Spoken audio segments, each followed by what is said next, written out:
Shalom. Selamat hari Minggu bagi kita semua.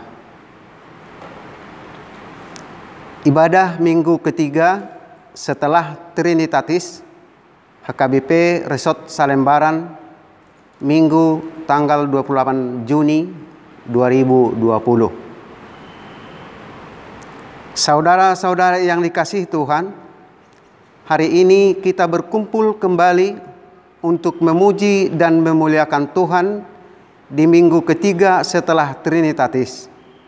Dialah Allah dan Tuhan kita yang telah memberkati setiap rumah tangga yang percaya kepadanya. Terpujilah Allah Tritunggal yang selalu memberkati rumah tangga kami. Melalui topik minggu hari ini, kita diajak untuk membangun keluarga bahagia. Kita akan dapat mewujudkannya jika kita mau menuruti kehendak Tuhan kita dan jika kita selalu hidup dalam kasih Allah Tuhan kita. Terpujilah Allah Tritunggal yang selalu memberkati rumah tangga kami. Marilah kita satukan hati kita, kita memuji Tuhan Tritunggal, kita bernyanyi.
Di dalam nama Allah Bapa dan nama anaknya Tuhan Yesus Kristus dan nama Roh Kudus yang menciptakan langit dan bumi.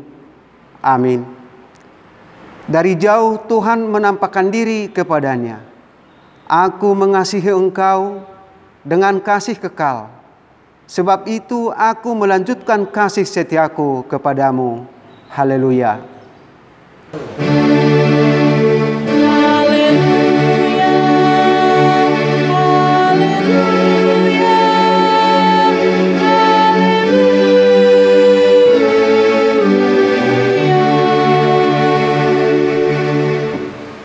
Marilah kita berdoa. Ya Tuhan Allah yang Maha Kuasa, berikanlah bagi kami iman yang benar, yang tumbuh dan kuat. Berikanlah bagi kami kasih yang setia mencintai Tuhan dan manusia. Berikanlah bagi kami pengharapan yang hidup, supaya kami bersukacita melakukan kehendak-Mu. Dengarkanlah doa kami ini, di dalam nama anak-Mu, Tuhan Yesus Kristus Tuhan kami. Amin. Kita bernyanyi.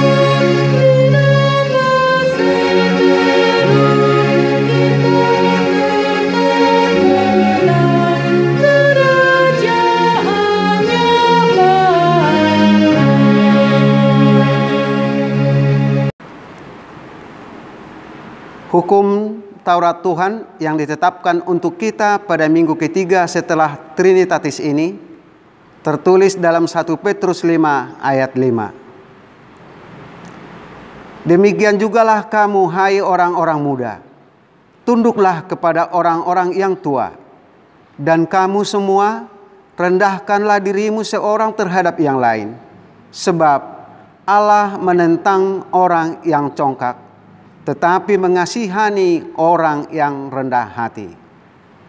Marilah kita bersama-sama memohon kekuatan dari Tuhan kita. Ya Tuhan Allah, kuatkanlah kami untuk melakukan yang sesuai dengan hukum-Mu. Amin. Kita bernyanyi.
Marilah kita merendahkan diri di hadapan Tuhan untuk mengaku dosa kita.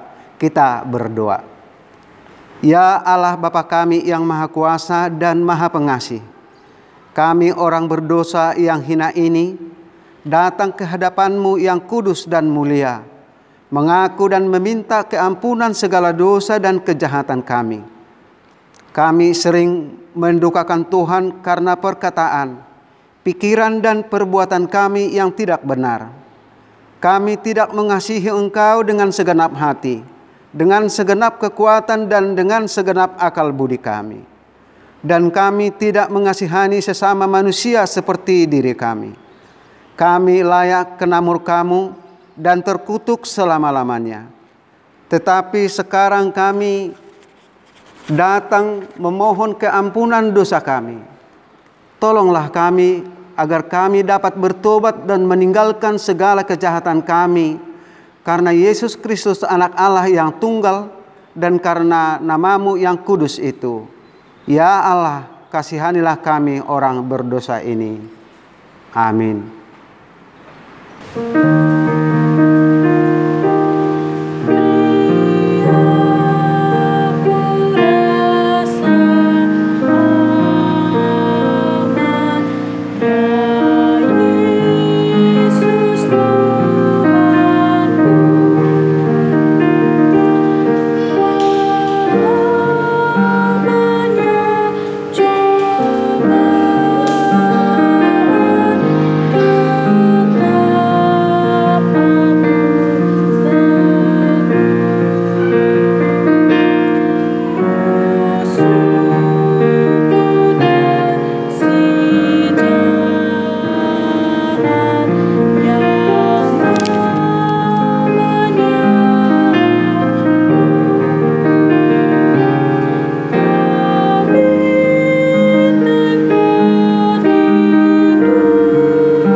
Janji Allah tentang pengampunan dosa.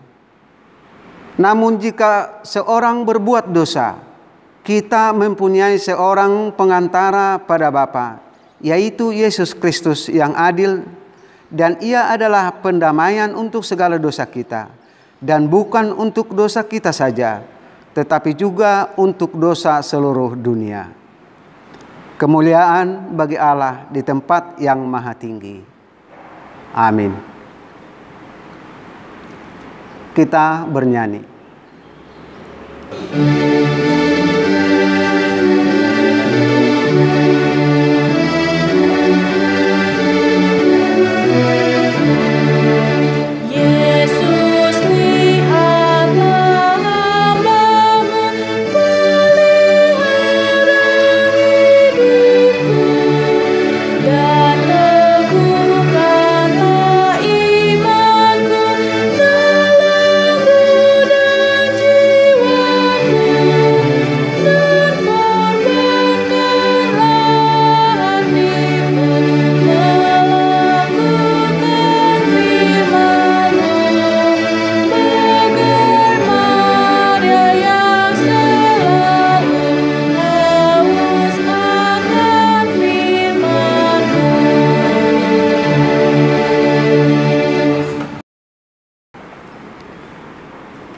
Firman Tuhan yang menjadi epistel pada minggu ketiga setelah Trinitatis ini tertulis dalam Kidung Agung 8 ayat 5 sampai dengan ayat 7. Siapakah dia yang muncul dari padang gurun, yang bersandar pada kekasihnya? Di bawah pohon apel kubangunkan engkau, di sanalah ibumu telah mengandung engkau. Di sanalah ia mengandung dan melahirkan engkau. Taruhlah aku seperti materai pada hatimu, seperti materai pada lenganmu. Karena cinta kuat seperti maut, kegairahan gigih seperti dunia orang mati. Nyalanya adalah nyala api, seperti nyala api Tuhan. Air yang banyak tak dapat memadamkan cinta, sungai-sungai tak dapat menghanyutkannya. Sekalipun orang memberi segala harta benda rumahnya untuk cinta, namun ia pasti akan dihina. Demikian firman Tuhan.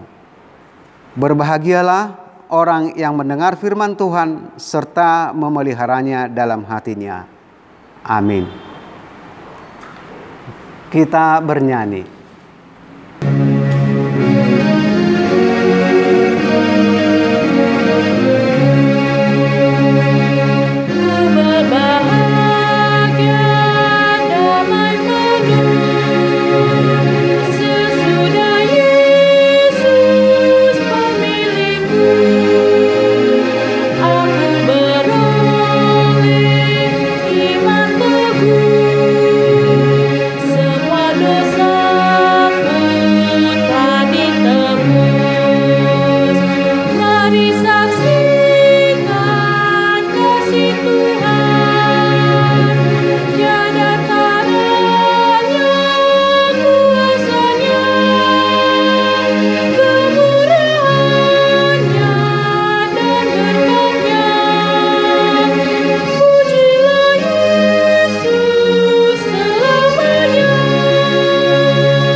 Marilah kita bersama-sama mengaku iman kepercayaan kita.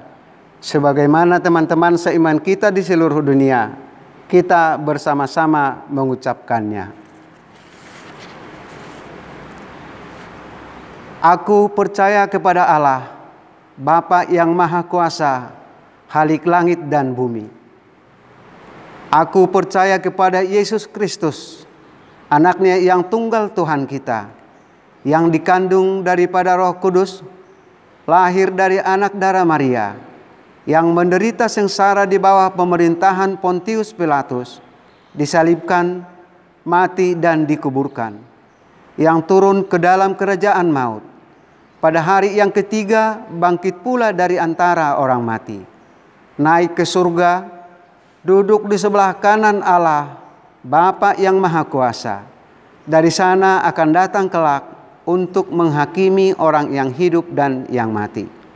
Aku percaya kepada Roh Kudus dan adanya satu gereja yang kudus, persekutuan orang kudus, pengampunan dosa, kebangkitan daging, dan hidup yang kekal. Amin.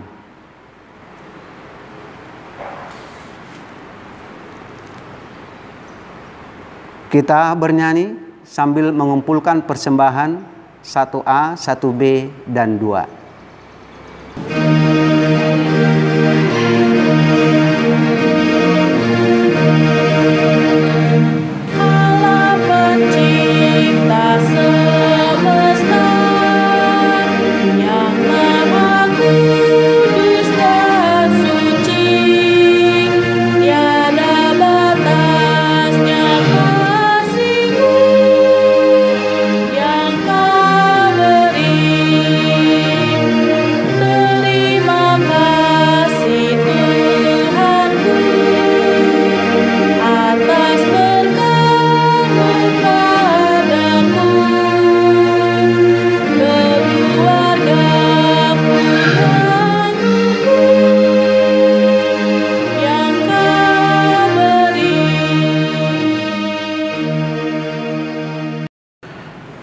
Damai sejahtera Allah yang melampaui segala akal, yang memelihara hati dan pikiran kamu di dalam Kristus Yesus Tuhan kita. Amin.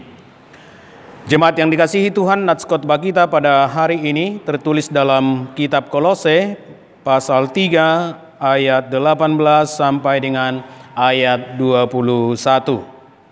Saya akan bacakan firman Tuhan untuk kita. Hai istri-istri, tunduklah kepada suamimu sebagaimana seharusnya di dalam Tuhan. Hai suami-suami, kasihilah istrimu dan janganlah berlaku kasar terhadap dia. Hai anak-anak, taatilah orang tuamu dalam segala hal, karena itulah yang indah di dalam Tuhan. Hai bapak-bapak, janganlah sakiti hati anakmu supaya jangan tawar hatinya. Demikianlah firman Tuhan. Jemaat yang dikasihi Tuhan, pernikahan adalah lembaga yang dibentuk dan ditetapkan oleh Tuhan. Pernikahan itu sudah ada di dalam rancangan Tuhan sejak awal. Hal itu bisa kita lihat dari pertama, ketika Tuhan menciptakan manusia, manusia itu diciptakan sebagai laki-laki dan perempuan. Mengapa Tuhan menciptakan manusia sebagai laki-laki dan perempuan? Bahwa perbedaan jenis kelamin itu bukan untuk dipertentangkan, tetapi itu hanyalah sebagai perbedaan secara identitas. Dan melalui perbedaan jenis kelamin itulah menjadi jalan bagi manusia untuk menikah. Oleh karena itu, mengapa Tuhan menciptakan manusia sebagai laki-laki dan perempuan? Tentu Tuhan sudah merancangnya supaya manusia itu untuk hidup dalam pernikahan. Yang kedua, Tuhan sudah merancang pernikahan itu sejak awal penciptaan. Bisa kita lihat ketika Tuhan menciptakan Adam lebih dahulu daripada Hawa. Mengapa Tuhan lebih dahulu menciptakan Adam sebagai laki-laki? Tentu agar Adam pertama-tama memiliki kebutuhan akan pasangan. Jadi jika kita lihat di dalam kisah penciptaan, setelah Tuhan menciptakan Adam dan kepada Adam diberikan tugas untuk menamai binatang-binatang, dan kemungkinan binatang-binatang itu datang kepada Adam secara berpasang-pasangan. Lalu Adam melihat ia tidak menemukan pasangan yang sepadan dengan dia. Secara diam-diam dalam diri Adam muncul kebutuhan untuk pasangan. Nah, mengapa Tuhan membiarkan hal itu terjadi? Tentu agar Adam nantinya tidak mudah untuk menyalahkan Tuhan atas kehadiran perempuan di dalam hidupnya. Dan kenyataan itu kita lihat terjadi ketika manusia jatuh ke dalam dosa. Dia akhirnya atau Adam menyalahkan Allah atas kehadiran perempuan di dalam hidupnya. Dan juga mengapa Tuhan membiarkan terlebih dahulu muncul perasaan di dalam diri Adam, kebutuhan akan pasangan, agar Adam tidak mudah untuk mengeluh ketika perempuan itu tidak sempurna dalam melaksanakan tugas-tugasnya ataupun pekerjaannya. Tetapi Adam bisa menghargai dan menerima kehadiran perempuan itu di dalam hidupnya sekalipun tidak sempurna.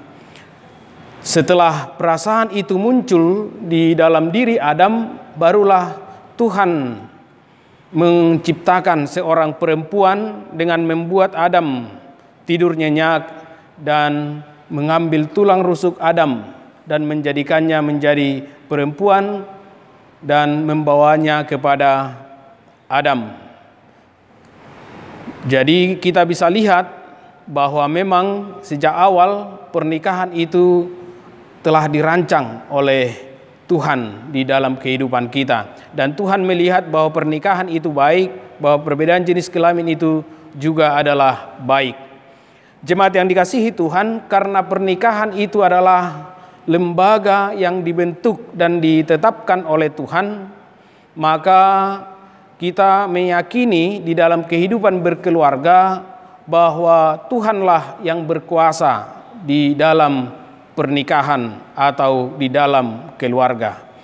Artinya bahwa hanya Tuhan sendirilah yang memimpin dan berkuasa di tengah-tengah keluarga kita. Jika masing-masing keluarga memahami dan menerima bahwa hanya Tuhanlah yang berkuasa di tengah-tengah keluarga kita, maka secara konkret dalam hidup sehari-hari, maka suami akan tunduk kepada Tuhan, istri juga tunduk kepada Tuhan, demikian juga anak-anak akan tunduk kepada Tuhan. Oleh karena itu, apapun yang kita kehendaki, yang kita rencanakan di tengah-tengah keluarga kita, kita selalu lebih dahulu bertanya apakah itu selaras atau sesuai dengan rencana dan kehendak Tuhan di dalam kehidupan kita. Kita harus menyadari bahwa Tuhanlah satu-satunya yang berkuasa di tengah-tengah kehidupan keluarga kita. Dan kita masing-masing yang hidup di dalam keluarga itu, yang hidup di dalam pernikahan itu, selalu untuk taat dan tunduk kepada Tuhan yang berkuasa di tengah keluarga kita. Dan yang kedua, karena Tuhan yang membentuk dan menetapkan pernikahan itu di dalam kehidupan kita, maka hanya Tuhanlah yang menjadi jaminan di dalam kehidupan kita. Banyak keluarga yang beranggapan bahwa menjadi jaminan kebahagiaan di tengah-tengah keluarga mereka adalah harta, sehingga suami istri terlalu sibuk untuk mencari harta dan mengabaikan perhatian dan kasih sayang kepada anak-anak. Dan banyak juga yang beranggapan bahwa yang menjadi jaminan di tengah-tengah kehidupan keluarga mereka bukanlah Tuhan, tetapi meletakkannya kepada hal-hal duniawi, dan itu mengakibatkan keluarga mengalami kehancuran. Jika kita sungguh-sungguh meyakini bahwa Tuhanlah yang menetapkan dan yang membentuk sebuah keluarga, maka kita sungguh-sungguh yakin di dalam perjalanan kehidupan keluarga kita, Tuhanlah yang menjadi jaminan di dalam kehidupan kita. Apapun yang kita inginkan, apapun masa depan yang ingin kita raih, bahwa Tuhanlah menjadi jaminan. Bukan kekuatan kita sendiri, bukan pada kekuatan dunia ini, tetapi Tuhanlah menjadi jaminannya. Dan yang ketiga, jika kita percaya bahwa Tuhanlah yang membentuk dan yang menetapkan pernikahan atau keluarga di dalam kehidupan kita, maka kita percaya bahwa Tuhanlah satu-satunya penolong di dalam kehidupan kita. Tentu tidak ada keluarga yang tidak menghadapi masalah, tidak ada keluarga yang tidak menghadapi kesulitan di dalam perjalanan hidupnya, tetapi kita percaya bahwa Tuhanlah satu-satunya penolong di tengah-tengah keluarga kita, sehingga keluarga kita sangat yakin mampu melewati berbagai tantangan, penderitaan, kesulitan yang hadir di tengah-tengah kehidupan kita. Bahwa Tuhan yang membentuk dan yang menetapkan pernikahan itu, Dia tidak lepas tangan ketika kita menghadapi persoalan di tengah-tengah keluarga kita, ketika kita menghadapi banyak tantangan dan kesulitan di tengah-tengah keluarga kita. Tetapi kita selalu percaya bahwa Tuhan itu akan menolong kita apapun persoalan yang kita hadapi di tengah-tengah keluarga kita. Jemaat yang dikasihi Tuhan, di dalam nats khotbah ini Paulus mengingatkan, karena keluarga itu dibentuk dan ditetapkan oleh Tuhan, maka setiap suami istri maupun orang tua dan anak-anak harus hidup di dalam kasih Kristus. Hidup di dalam kasih sering diibaratkan atau dicontohkan dengan seperti kasih Kristus kepada jemaat, yaitu kasih yang rela berkorban, kasih yang tidak mementingkan diri sendiri. Dengan kasih itulah maka seorang suami akan selalu mengasihi istrinya, mengasihi anak-anaknya. Dengan kasih itulah maka seorang suami selalu rela berkorban untuk istrinya, untuk anak-anaknya, demi kebaikan di tengah-tengah keluarganya. Dan dengan kasih Kristus itulah seorang istri selalu menaruh hormat dan tunduk kepada suaminya. Seorang istri yang tunduk dan hormat kepada suaminya tidak didorong oleh rasa ketakutan, tetapi karena kasih Kristus itu yang telah memenuhi hidupnya, karena kasih Kristus itu yang telah menguasai hidupnya, dan kasih Kristus itulah yang mendorong dia untuk melakukan pekerjaannya sebagai istri dan selalu menaruh hormat dan tunduk kepada suaminya.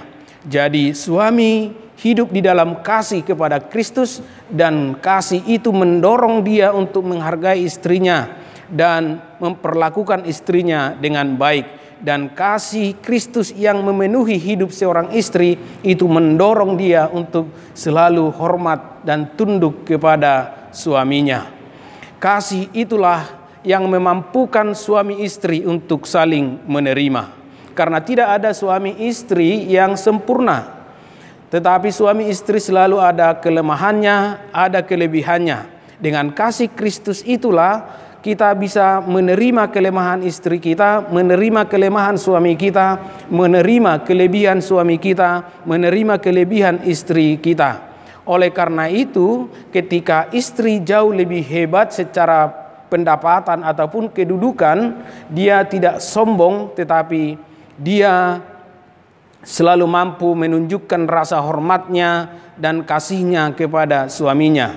Dan ketika istrinya lebih berkedudukan yang lebih tinggi dan mempunyai pendapatan yang lebih tinggi dari suaminya, suami tidak merasa inferior, tetapi dia tetap percaya diri sebagai kepala keluarga, memimpin keluarganya, karena kasih Kristus itu memampukan mereka untuk saling menerima kelemahan dan kelebihan di tengah-tengah kehidupan keluarga mereka.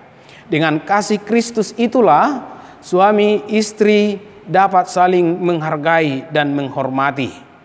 Suami dapat menghargai dan menghormati pekerjaan istrinya.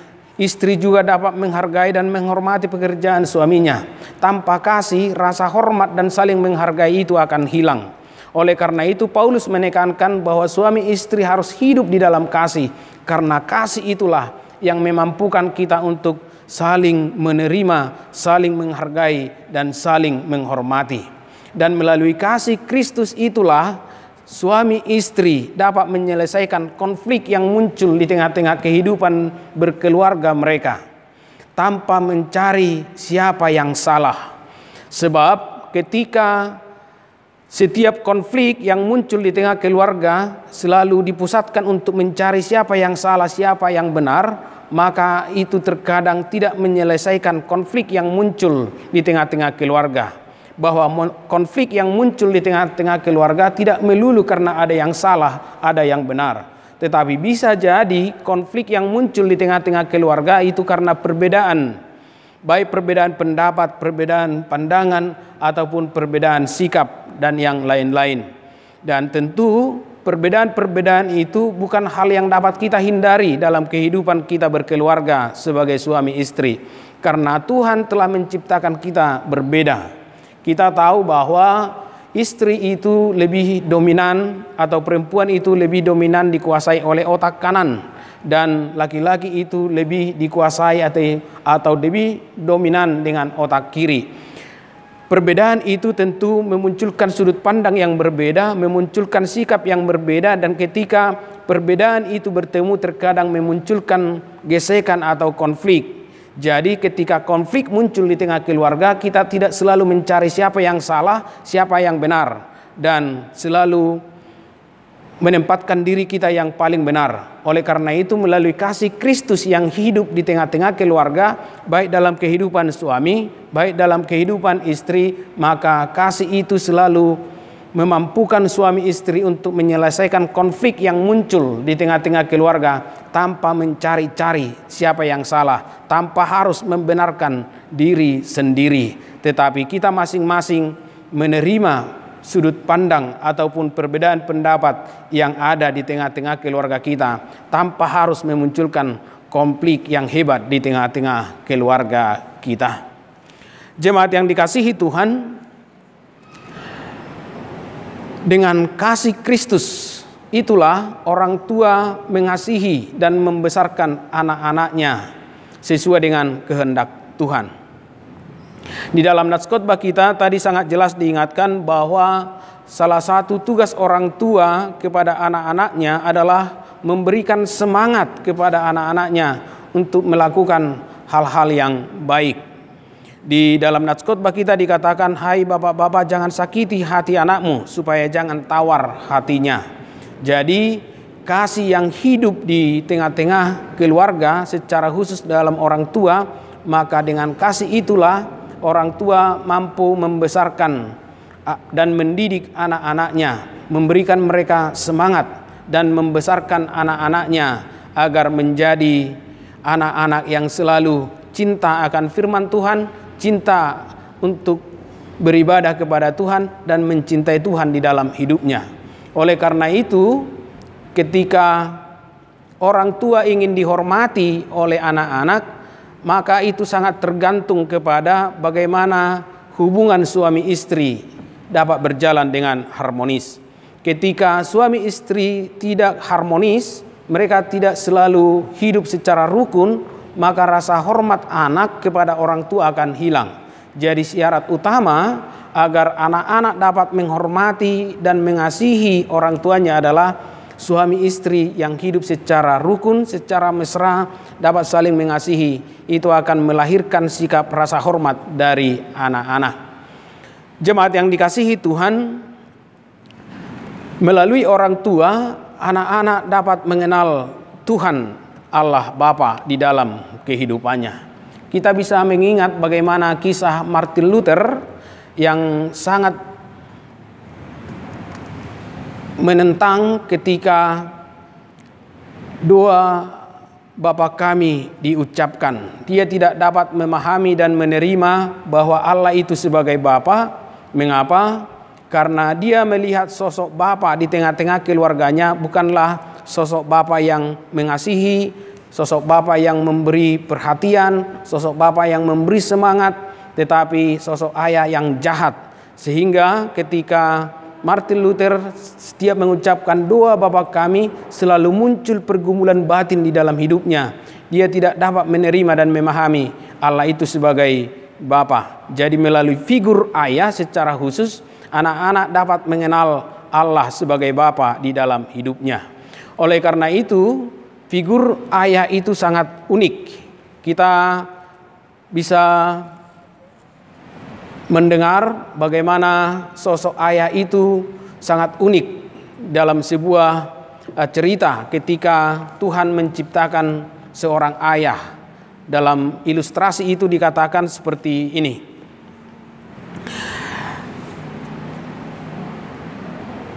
Ketika Tuhan menciptakan seorang ayah dengan begitu tinggi, lalu seorang malaikat sangat protes. Tuhan, mengapa ayah itu terlalu tinggi? Nanti dia tidak dapat bermain kelereng dengan anak-anaknya. Lalu Tuhan berkata, kalau dia tidak tinggi, kepada siapa anak memandang ke atas, menggantungkan cita-citanya. Lalu ketika Tuhan membuat bahu sang ayah sangat lebar, malaikat protes dan merasa heran. Dan ia bertanya, kenapa Tuhan begitu lebar bahu dari ayahnya? Lalu Tuhan menjawab, itu sengaja saya buat supaya ayah bisa menggendong anaknya. Kemudian ketika Tuhan membuat kaki ayah sangat besar dan melihat itu, sang malaikat heran dan bertanya kepada Tuhan, mengapa begitu besar? Nanti ayah itu menginjak anaknya. Tetapi Tuhan menjawab, sepatu ayah yang besar akan menarik hati si anak untuk berjalan berlagak seperti ayah. Sampai akhirnya Tuhan menyelesaikan ciptaannya, yaitu menciptakan seorang ayah. Lalu Tuhan dengan puas dan pergi, tetapi Tuhan datang kembali dengan cepat-cepat dan ia menitipkan satu hal kepada ayah, yaitu air mata. Dan malaikat bertanya, mengapa Tuhan menitipkan air mata kepada seorang ayah? Lalu Tuhan menjawab, itu adalah air mata ayah, supaya ayah bisa meneteskan air mata sedih kalau melihat anaknya menjadi orang yang sia-sia, atau meneteskan air mata bahagia melihat anak-anaknya jadi orang yang berguna. Jadi dengan kasih di dalam Kristus itulah orang tua bisa menjadi teladan bagi anak-anaknya, bisa menjadi contoh atau figur bagi anak-anaknya untuk mengenal Allah di dalam kehidupannya.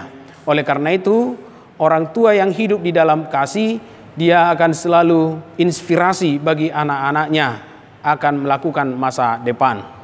Tetapi dalam nas khotbah ini juga Paulus mengingatkan agar anak-anak selalu menghormati dan mengasihi orang tua. Kasih Kristus yang hidup di dalam orang tua anak-anak, itulah yang memampukan dia untuk menghormati orang tuanya.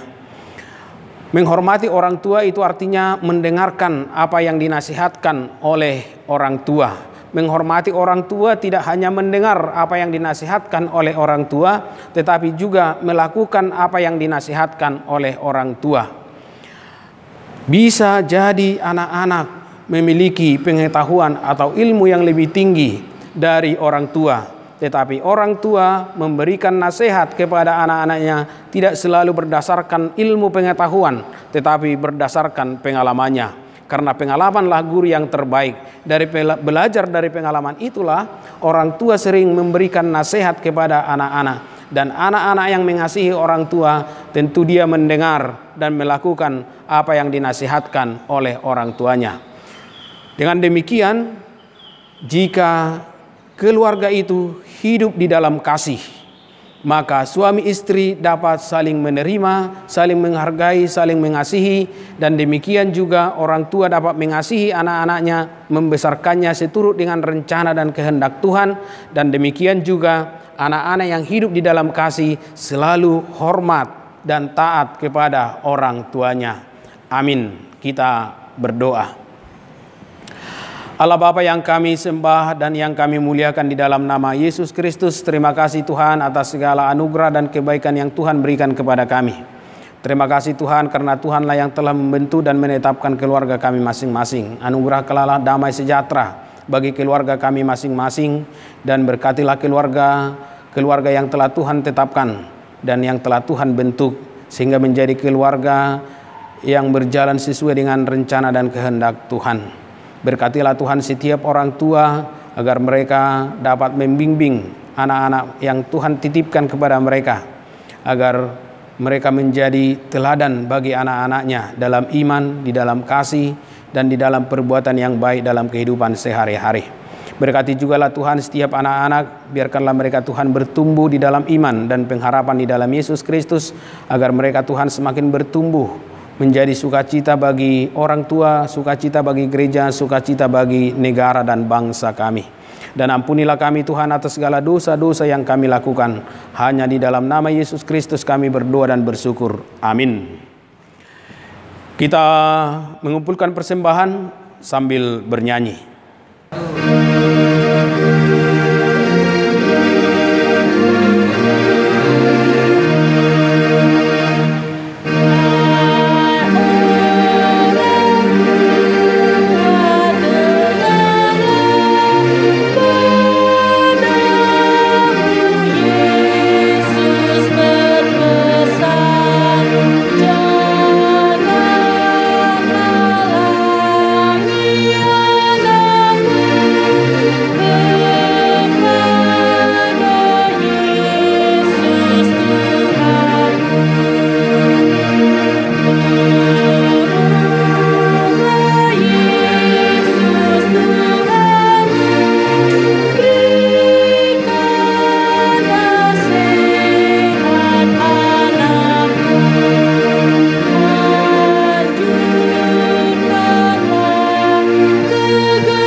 Marilah kita bersyukur dan memuji Tuhan kita yang telah membangun rumah tangga yang berbahagia di hadapannya.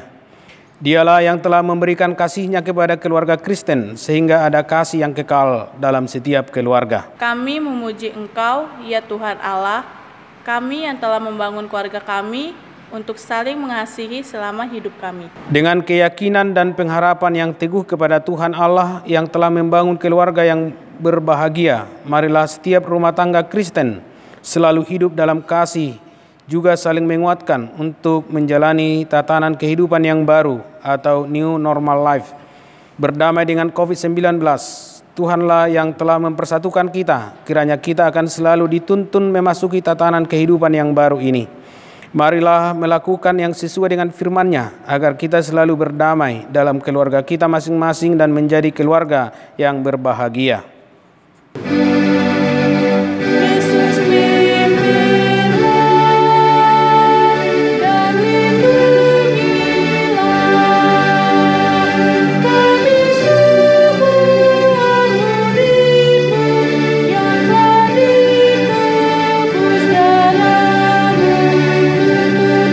Tuhan kami yang Marilah kita mendoakan persembahan kita.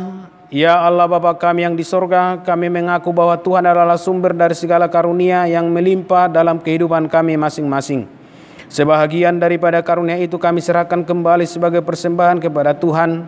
Terimalah dan berkatilah persembahan umat-Mu ini, agar dapat kami pergunakan untuk pekerjaan dan pelayanan kerajaan Tuhan di dunia ini. Bukalah hati kami untuk mengenal betapa banyak berkat dan karunia yang kami peroleh dari Tuhan, supaya kami senantiasa bersyukur kepada-Mu. Di dalam nama Yesus Kristus Tuhan kami. Amin. Yesus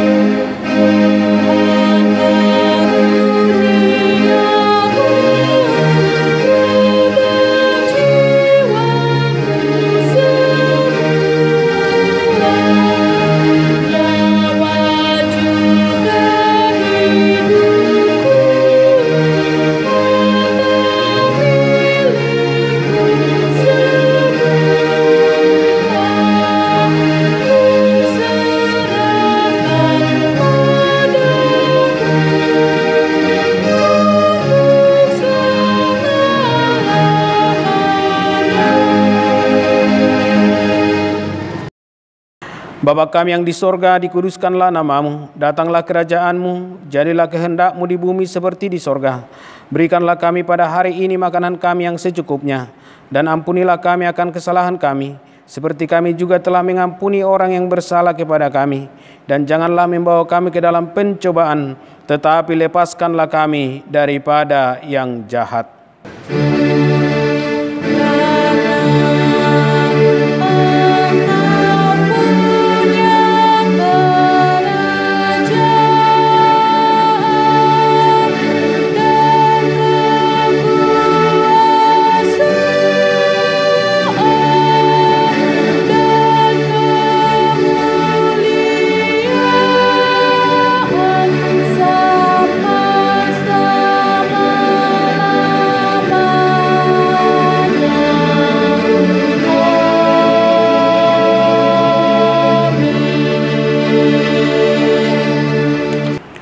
Terimalah berkat dari Tuhan Allah.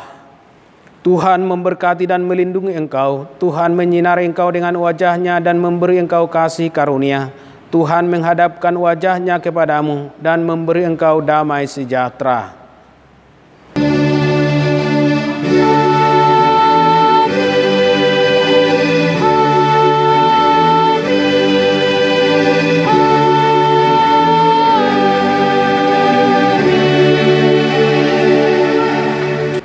Kepada seluruh jemaat kami mengucapkan selamat hari Minggu, dan mari tetap berdoa kepada Tuhan agar masalah yang kita hadapi saat ini, yaitu penyebaran virus corona, dapat cepat berlalu. Dan kita merencanakan mulai minggu depan 5 Juli 2020 kita akan ibadah di gereja. Mari tetap semangat memuji Tuhan dan bekerja untuk Tuhan.